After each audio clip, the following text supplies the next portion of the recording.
مکتوب نمبر 36 اپنے بھائی عقیل علیہ السلام کے نام، جس میں اپنے بعض لشکروں کا ذکر فرمایا ہے، اور یہ در حقیقت عقیل علیہ السلام کے مکتوب کا جواب ہے۔ بسم اللہ الرحمن الرحیم۔ فسرحت إليه جيشا كثيفا من المسلمين فلما بلغه ذلك شمر هاربا ونكس نادما فلحقوه ببعض الطريق وقد تفلت الشمس للإياب۔ پس میں نے اس کی طرف مسلمانوں کا ایک عظیم لشکر روانہ کر دیا، اور جب اسے اس امر کی اطلاع ملی تو اس نے دامن سمیٹ کر فرار اختیار کیا اور پشیمان ہو کر پیچھے ہٹ گیا، تو ہمارے لشکر نے اسے راستے میں جا لیا جبکہ سورج ڈوبنے کے قریب تھا۔ فاقتتلوا شيئا كلا ولا فما كان إلا كموقف الساعة حتى نجا جريدا بعدما أخذ منه بالمخنق ولم يبق منه غير الرمق فلأيا بلأي ما نجا۔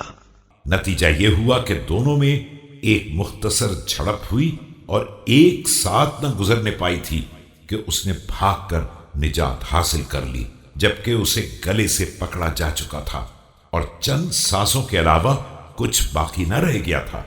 اس طرح بڑی مشکل سے اس نے جان بچائی۔ فدع عنك قريشا وتركاذهم في الضلال وتجوالهم في الشقاق وجماحهم في التيه۔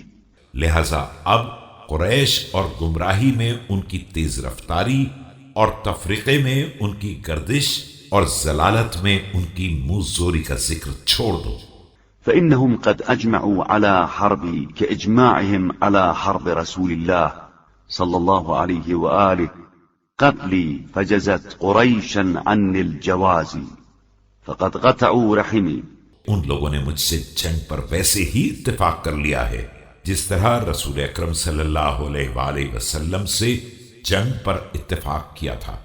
اب اللہ ہی قریش کو ان کے کیے کا بدلہ دے کہ انہوں نے میری قرابت کا رشتہ توڑ دیا۔ وسلبوني سلطان ابن أمي وأما ما سألت عنه من رأيي في القتال فإن رأيي قتال المحلين حتى ألقى الله۔ اور مجھ سے میرے ماجائے کی حکومت سلب کر لی، اور یہ جو تم نے جنگ کے بارے میں میری رائے دریافت کی ہے تو میری رائے یہی ہے کہ جن لوگوں نے جنگ کو حلال بنا رکھا ہے ان سے جنگ کرتا رہوں یہاں تک کہ مالک کی بارگاہ میں حاضر ہو جاؤں۔ لا يزيدني كثرة الناس حولي عزة ولا تفرقهم عني وحشة ولا تحسبن ابن أبيك ولو أسلمه الناس متضرعا متخشعا۔ میرے گرد لوگوں کا اجتماع میری عزت میں اضافہ نہیں کر سکتا، اور نہ ان کا متفرق ہو جانا میری وحشت میں اضافہ کر سکتا ہے، اور میرے برادر اگر تمام لوگ بھی میرا ساتھ چھوڑ دیں تو آپ مجھے کمزور اور خوفزدہ نہ پائیں گے۔